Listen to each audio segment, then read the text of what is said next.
మరి sir start చేయండి sir. Okay.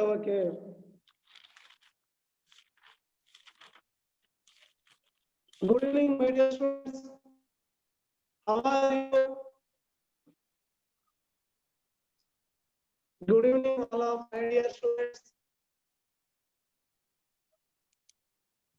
How are you? We are all friends.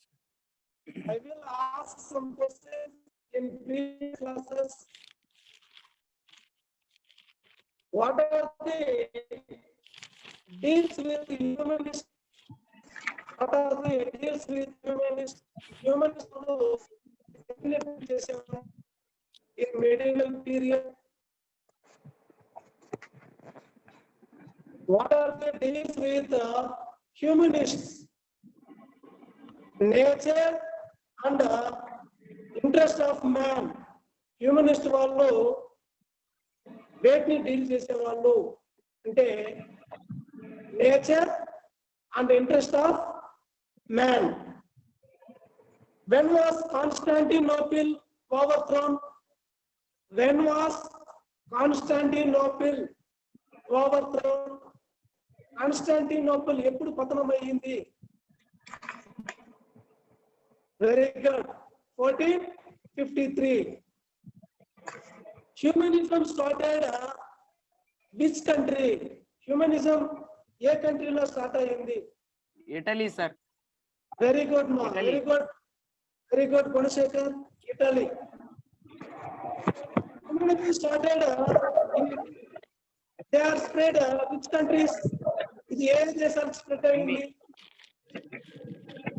Humanism England, started? France. England, Very good. France, England and Netherlands. Who is author of Price of Folly book? Who is author of Price of Folly book? Price of Folly book author ఎవరు రాశారు?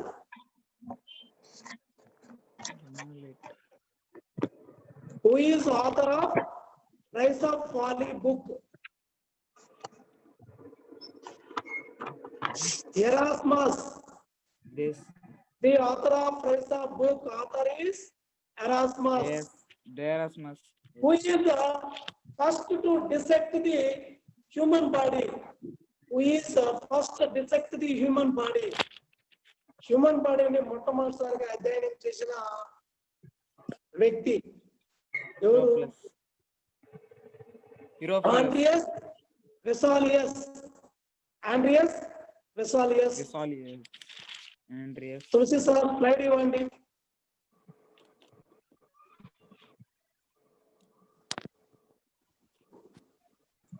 Sir ఇచ్చాను sir slide.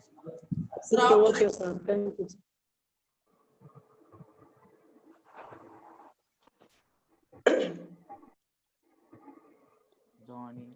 My dear students, all of you listen and carefully write down and listen.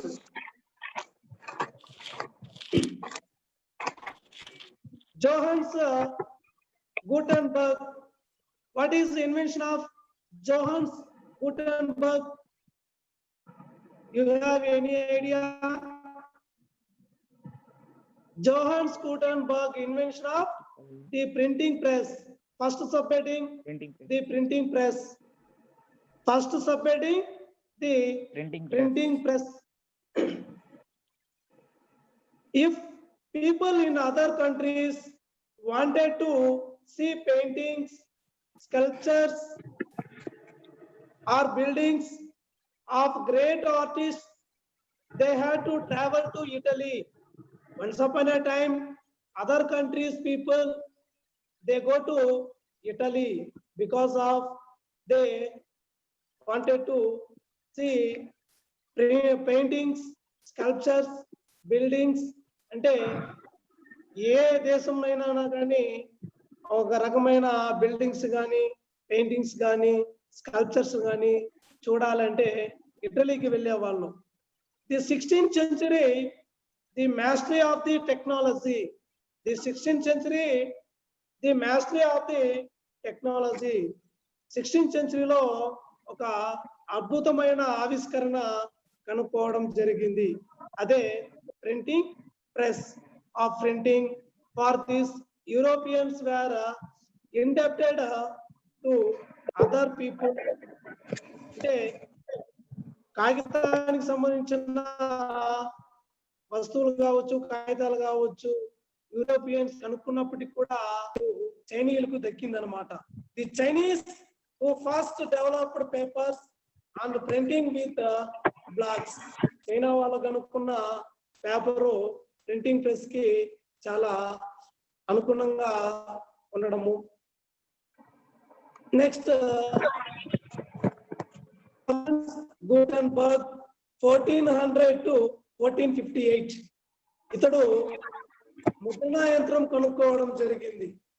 The German who made the first printing press in 1455. 150 copies of the Bible were printed in the workshop. అంటే 1455 లో John Gutenberg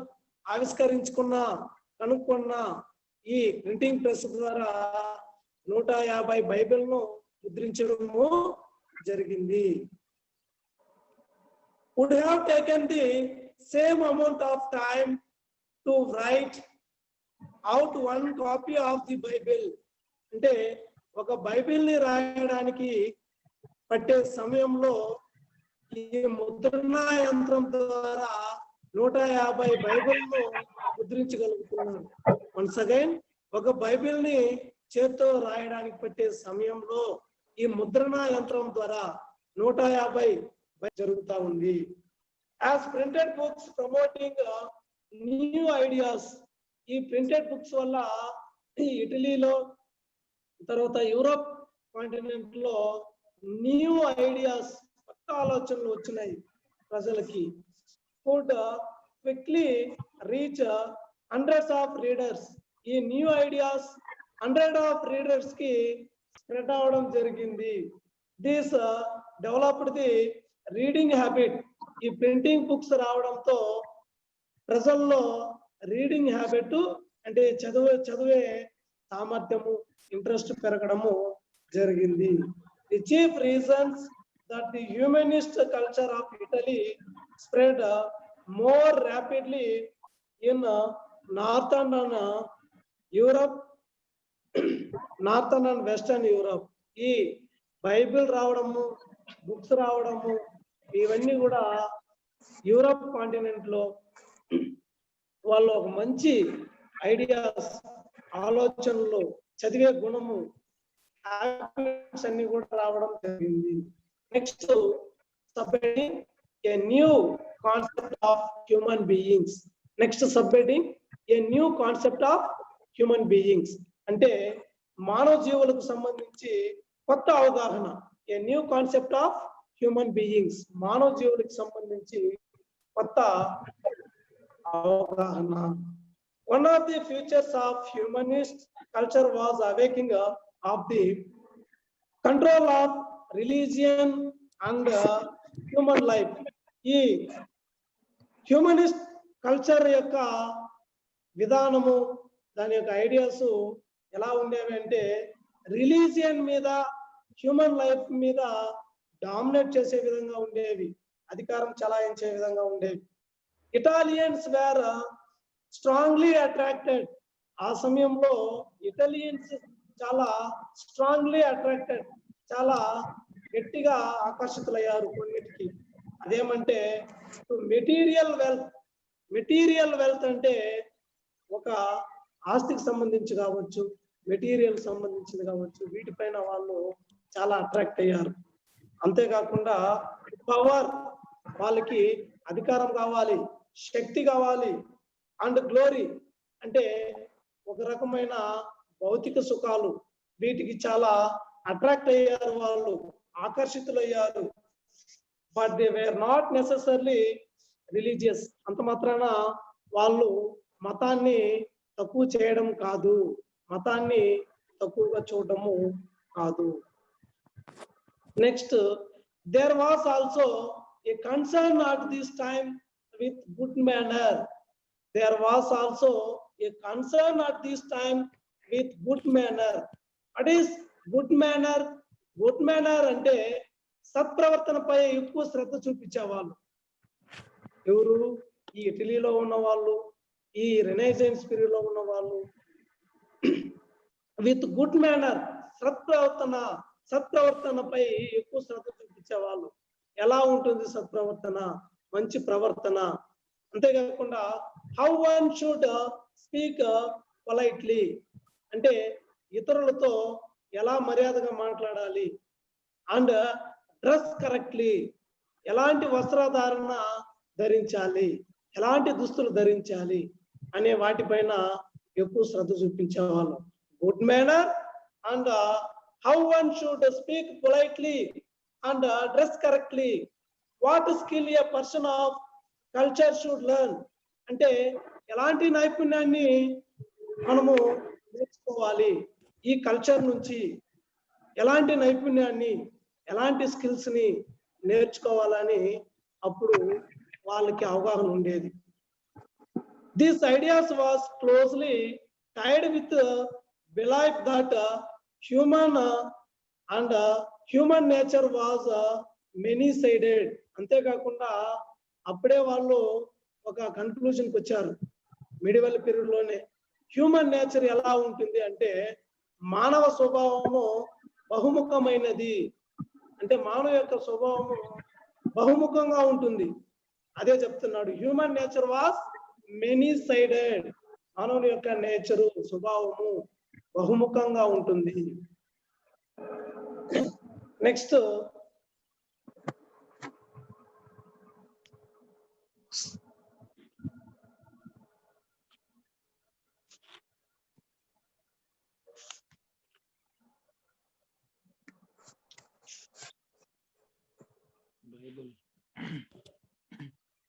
Bible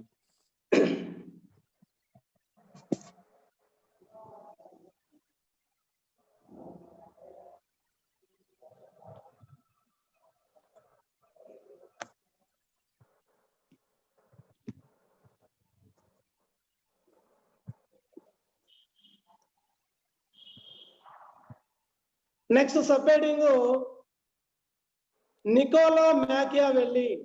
next subheading Niccolo Machiavelli. He wrote a book, అంటే ఇతడు రాసిన book పేరు the spirit of laws. Niccolo Machiavelli written by book is known as the spirit of laws. The spirit of laws on politics for rulers of his time. అతడు జీవించిన కాలంలో politics ఎలా ఉండాలి, politicians ఎలా ఉండాలి అనే దాని గురించి చెప్పడమే the spirit of laws. He did not try to advise the rulers. He did not try to advise the rulers about religious. అంటే ఇతని యొక్క అడ్వైస్ రూలర్స్ కి కాదు, రిలీజియస్ కాదు, but how real politics functioned in society. సొసైటీలో ఎలాంటి politics ఉండాలి, సమాజంలో ఎలాంటి రూల్స్ అండ్ రెగ్యులేషన్స్ ఉండాలి అనే దాని గురించి చెప్పడమే the spirit of laws. He studied real human life beings and their actual political life. అంటే ఆదర్శ సమాజం ఎలా ఉండాలో చెప్పడము, మానవ సమాజం ఎలా ఉందో అధ్యయనం చేయడము జరిగింది. Once again, he written a book, The Spirit of Laws, on politics for rulers of his times. He did not try to advise the rulers about the religious, but how real politics functioned in society. He studied real human beings and their actual political life. అంటే once again మ్యాకియావెల్లి రాసిన పుస్తకం పేరు the spirit of laws. He was studied real human life and actual life. He advised the rulers and religious what type of rules, what type of society they are studied human real life and actual life. Next, subheading the aspiration of women. Next subheading the aspiration of women. Aspiration means ఆకాంక్ష, మహిళల యొక్క ఆకాంక్ష అంటే మహిళల యొక్క ఆలోచనలు, వాళ్ళ యొక్క demands ఏమి ఈ మిడివల్ పీరియడ్ లో అని చూస్తే, the new idea of individuality, the new ideas of individuality and citizenship. ఈ మిడివల్ పీరియడ్ లో స్త్రీల యొక్క ఇండివిజువాలిటీ, వ్యక్తిత్వం అండ్ సిటిజన్షిప్, వాళ్ళకంటూ ప్రత్యేకమైన వ్యక్తిత్వం అంటే గుర్తించబడాలి, అందరిలో గుర్తింపబడాలి. సిటిజన్షిప్ పౌరసత్వం, right to vote, right to some demands, that is known as citizenship. And citizenship excluded women అంటే మిడివల్ పీరియడ్ లో వాళ్ళ యొక్క ఇండివిజువాలిటీని, సిటిజన్షిప్ ని విస్మరించారు, అంటే గుర్తించలేదు. They do not identify individuality and the citizenship of women. Men from aristocratic decision makers in their families. అంటే aristocratic, కులీన పాలన అంటారు. Aristocratic means heredity ruling, heredity rulers. రాజు తర్వాత అతని కొడుకు, తర్వాత అతని కొడుకు, ఇలా వంశపారంపర్యంగా పరిపాలించబడితే దాన్ని ఏమంటారంటే అరిస్టోక్రటిక్, కులీన పాలన అంటారు. That situation the time aristocratic families dominated public life. aristocratic families లో డామినేట్ ఎవరిది ఉంటుందంటే పురుషులది ఉంటుంది. డామినేటెడ్ బై మెన్స్ అంటే సమాజంలో కావచ్చు, ఇంట్లో కావచ్చు, ఎవరి ఆధిపత్యం ఉంటుందంటే పురుషుల ఆధిపత్యము ఉంటుంది. they educated their sons to take their places. అంటే ఆ తండ్రి స్థానంలో ఎవరు ఉండాలి అనుకునే వాళ్ళంటే తన కుమారులు ఉండాలి అనుకునే వాళ్ళు. అండ్ పబ్లిక్ లైఫ్, సమాజంలో జరిగే కార్యకలాపాల్లో కూడా తన తరపున తన కొడుకు, కుమారులు ఉండాలనుకునే వాళ్ళు అరిస్టోక్రటిక్ పీరియడ్ లో. At times sending their younger sons to join the church. ఈ అరిస్టోక్రటిక్ లో తన యంగర్ సన్స్ ని చర్చికి పంపించే వాళ్ళు, చదువు కోసం, ఎడ్యుకేషన్ కోసము. ఆల్దో దేర్ డౌరీస్, ఈ అరిస్టోక్రటిక్ ఫ్యామిలీస్ లో డౌరీస్ ని కూడా యాక్సెప్ట్ చేసేవాళ్ళు, డిమాండ్ చేసేవాళ్ళు. డౌరీస్ అంటే we know already. What is meant by dowries? Dowries means వరకట్నము. వన్ ఆఫ్ ది ఈ రోజుల్లో మనం చెప్పుకుంటున్న సాంఘిక దురాచారాల్లో డౌరీ ఒకటి. Where invested in the family business అంటే ఈ ఉమెన్స్ తెచ్చిన డౌరీస్ ని ఫ్యామిలీ యొక్క బిజినెస్ లో వాళ్ళు ఇన్వెస్ట్ చేసేవాళ్ళు. అంతేకాకుండా often marriages were instituted to strengthen business alliance. అంటే వివాహ సంబంధాల్లో కూడా ఈ డౌరీ విధానము సంబంధించిదిగా ఉండేది. వివాహ విషయాల్లో కూడా డౌరీ సంబంధించిన విషయాలు ఉండేవి. వ్యాపార సంబంధమైనవి కూడా వివాహాలకి సంబంధించినవిగా ఉండేవి. In an adequate dowry could not be arranged. ఎలా ఆ మిడివల్ పీరియడ్ లో తండ్రి కూతురికి డౌరీస్ ని ఇవ్వలేకపోతే, డౌరీస్ ని లేదు, మళ్ళీ వస్తుంది side. In adequate dowry could not be arranged. Daughters sent to convents. అంటే కుమార్తెకు సరైన డౌరీ సమర్పించలేకపోతే ఆ కుమార్తెను కాన్వెంట్ కి పంపించేవాళ్ళు. అంతేకాకుండా to live the life and nun అంటే వాళ్ళు ఒంటరి జీవితాన్ని జీవించాలి. అవివాహితులుగా దేవునికి అంకితంగా ఇచ్చేసేవాళ్ళు. అంటే స్త్రీల యొక్క పరిస్థితి చాలా దారుణంగా ఉండేవి. The public role of women was limited. The public role of women was limited. Only keepers of the house హోల్డ్, వాళ్ళ యొక్క స్కోప్ ఇంటి వరకే ఉండేది. వాళ్ళ యొక్క స్కోప్ ఇంటి వరకే ఉండేది. Next slide number 5.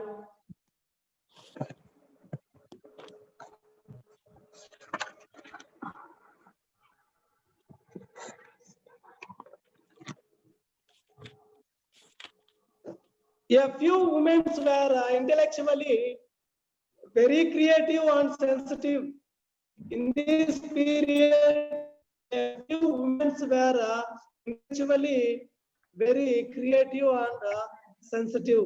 ఈ స్త్రీల పట్ల ఉన్న డిగ్నిటీని, వాళ్ళకున్న డిమాండ్స్ ని అడగడానికి కొంతమంది చాలా సృజనాత్మకంగా ఆలోచించే వాళ్ళు, సెన్సిటివ్ గా ఆలోచించే వాళ్ళు. వాళ్ళల్లో మొదటి వారు Venetian Cassandra Fedele. All of you observe slide. Venetian Cassandra Fedele 1465 to 1558. Even though the study of literature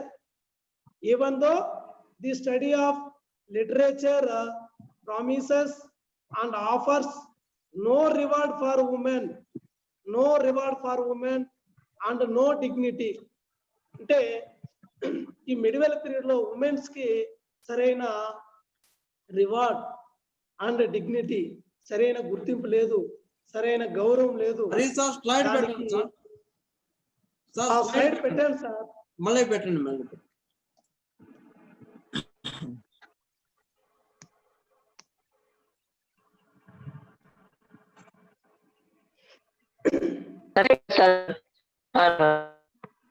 అమ్మా listen.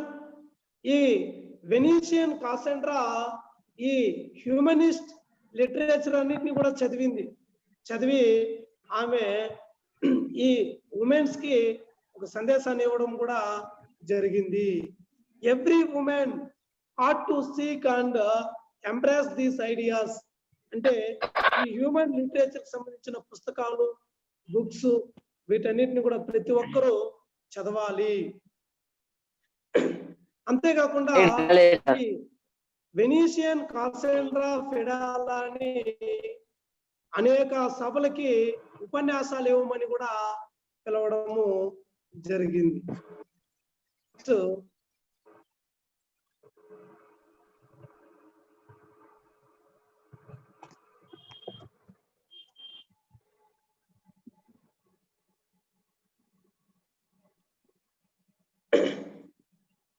A few women were intellectually creative and sensitive. One of the great person, Venetian Cassandra Fidel. Another person, Isabella d'Este. Another woman, Isabella d'Este, 1474 to 1539. She ruled the state while her husband was husband. She ruled with the state while her husband was absent. వాళ్ళ యొక్క భర్త లేని సమయంలో ఈమె చాలా చాకచక్యంగా ఆ యొక్క మాంటువా అనే రాజ్యాన్ని పరిపాలించడం జరిగింది. This time was dominated by men, they decision makers mens. ఆ సమయంలో కూడా ఈమె మాంటువా రాజ్యాన్ని చాలా చాకచక్యంగా పరిపాలించడం జరిగింది. She was demand for economic power and property and education. My dear student, all of you listen and write down also. Isabella d'Este, she was demand for economic power property, education to achieve an identity in the world. అంటే ఈ ప్రపంచంలో మహిళలకి గుర్తింపు ఉండాలి అంటే వాళ్ళకి economic power ఉండాలి, ఆర్థిక శక్తి ఉండాలి, ప్రాపర్టీ ఆస్తికి సంబంధించిన హక్కు ఉండాలి. అంతేకాకుండా స్త్రీలందరూ కూడా ఎడ్యుకేటెడ్ గా ఉంటే ఈ సమాజంలో వాళ్ళు ఐడెంటిటీ అవుతారు, గుర్తింపబడతారు. అండ్ డామినేటెడ్ బై మెన్, పురుషాధిక్యాన్ని డామినేట్ చేయాలంటే స్త్రీలకు ఉండవలసిన ప్రధానమైన విషయాలు economic power, property and education. Next subheading debates with in Christianity. Next subheading debates within. Next subheading debates within Christianity. That means reformation. What is meant by debates? Debates means చర్చలు. Debates చర్చలు. ఈ క్రిస్టియానిటీలో చర్చలు మొదలైపోయినాయి because of invention of printing press, Bible and spread of all around the world. Readers more than and reading habit also very very important. So ఇవన్నీ కూడా క్రిస్టియానిటీలో ఒక debate కి దారి తీయడం జరిగింది. ఈ డిబేటే రిఫార్మేషన్ కి దారి తీయడం జరిగింది. In medieval times the church had dominated the religious. Church has dominated the religious and culture life of people. ఈ చర్చ్ రిలీజియస్ మీద, మతాల మీద, ప్రజల మీద డామినేట్ చేయడం జరిగింది. అండ్ పవర్ఫుల్ పవర్స్, వాళ్ళకి ఆ చర్చికి అప్పుడు ఉన్న అధికారాలు చాలా పవర్ఫుల్ గా ఉండేవి. అండ్ కరప్టెడ్, ఈ చర్చి విషయంలో చాలా కరప్షన్ అంటే అవినీతి కూడా ఎక్కువగా ఉండేది. సో ఈ బైబిల్ చదివిన వాళ్ళందరూ కూడా they criticised the what is reality of Christianity, what is importance of Bible. అంటే బైబిల్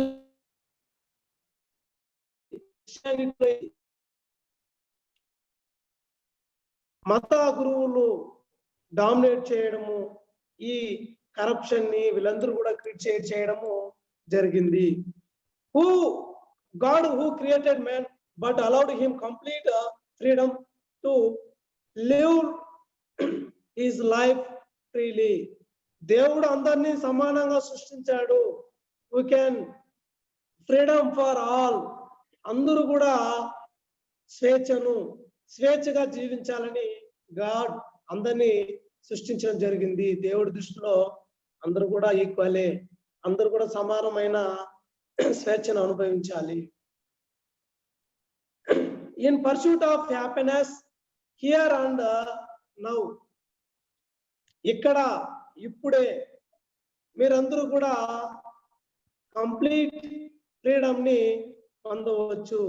అంటే నిజమైన స్వేచ్ఛను, జీవితాన్ని ఆస్వాదించవచ్చు. క్రిస్టియన్ హ్యూమనిస్ట్ లైక్, ఈ క్రిస్టియానిటీలో ఉన్న కరప్షన్ ని, డామినేషన్ ని క్రిటిసైజ్ చేయడానికి చాలా మంది క్రిస్టియన్ హ్యూమనిటీస్ వచ్చారు. వాళ్ళు ఎవరంటే థామస్ మోర్.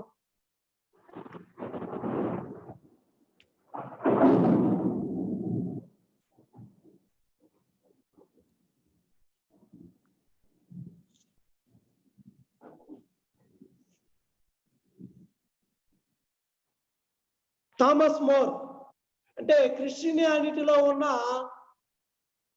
కొన్ని మూఢ విశ్వాసాలని, మూఢనమ్మకాలని, డామినేట్స్ ని క్రిటిసైజ్ చేయడానికి క్రిస్టియన్ హ్యూమనిటీస్ లో మొదటి వారు Thomas more 1478 to to 1535 in England. Thomas More in England. Next person, Erasmus, 1466 to 1536 in Holland. Erasmus the Holland.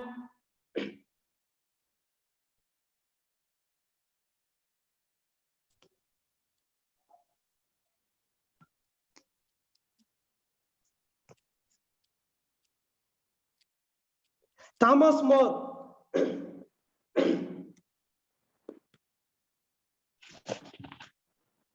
One of the favorite method of the clergy. One of the favorite method of the clergy. You have any idea? Clergy means, last class we will discuss what is meant by clergy. Clergy, C-L-E-R-G-Y. Clergy means member of church member, bishop, popes, priorist. They are called clergies. One of the favorite method of the clergy was to sell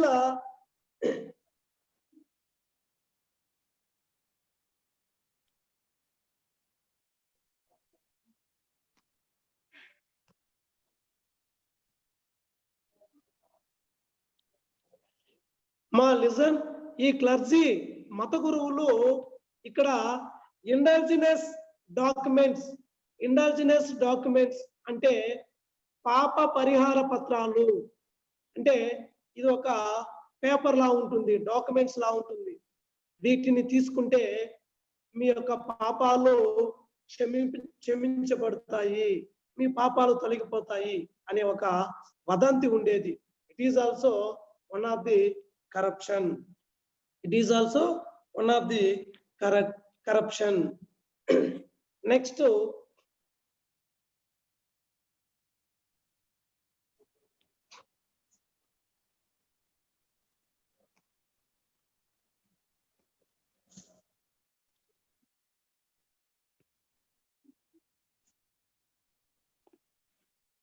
young German monk. Next subheading, a young German monk called Martin Luther. ఇతడు జర్మనీకి చెందిన ఒక young monk. Martin Luther launched a campaign against the Catholic Church. Martin Luther launched a campaign against the Catholic Church. Catholic Church కి వ్యతిరేకంగా ఇతడు అనేక పోరాటాలు చేయడం జరిగింది. And argued that a person did not need priorists to establish contact with God. దేవుని చేరుకోవడానికి మధ్యవర్తులు అవసరం లేదు, అంటే పూజారి అవసరం లేదు. Once again, Martin Luther launched a campaign against the Catholic Church. Martin Luther Catholic Church కి వ్యతిరేకంగా కొన్ని పోరాటాలు చేయడం జరిగింది.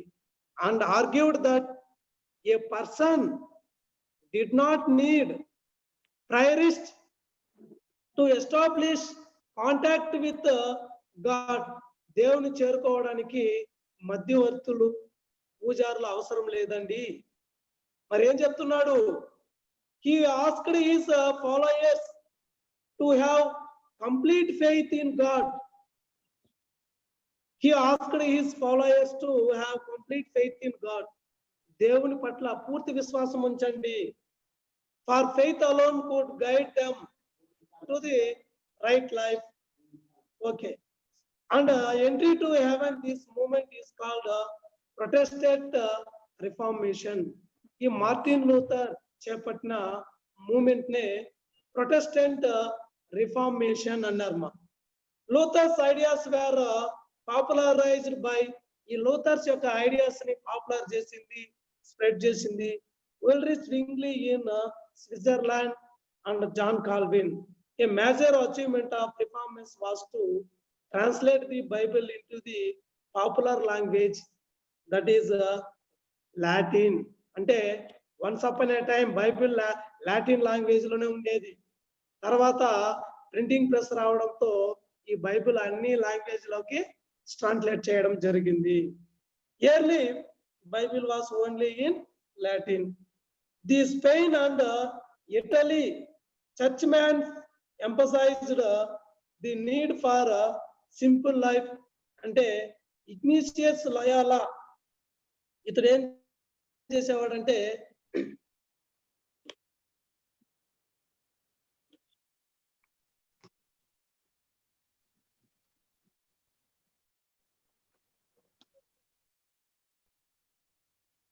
ఇగ్నీషియస్ లయోలా ఏం చెప్తున్నాడు అంటే ఏ సింపుల్ లైఫ్ ఎలా ఉండాలంటే సాధారణ జీవితాన్ని అనుభవించాలి.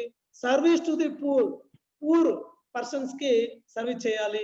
Ignatius Loyola set up the society of Jesus 1540. Ignatius Loyola society of Jesus అనే సంస్థను 1540లో స్థాపించడం జరిగింది.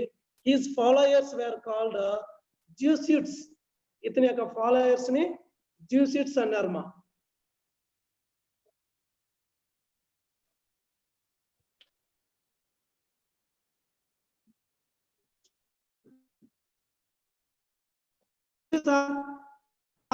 స్లైడ్ పెట్టండి Tulasi sir. Slide number 12 Tulasi sir. Slide number 12 పెడతాను sir. Okay okay. My dear students, all of you listen and carefully. మీకు FA1 exam 30వ తేదీ ఉంటుంది. సిలబస్ కూడా పెట్టడం జరిగింది.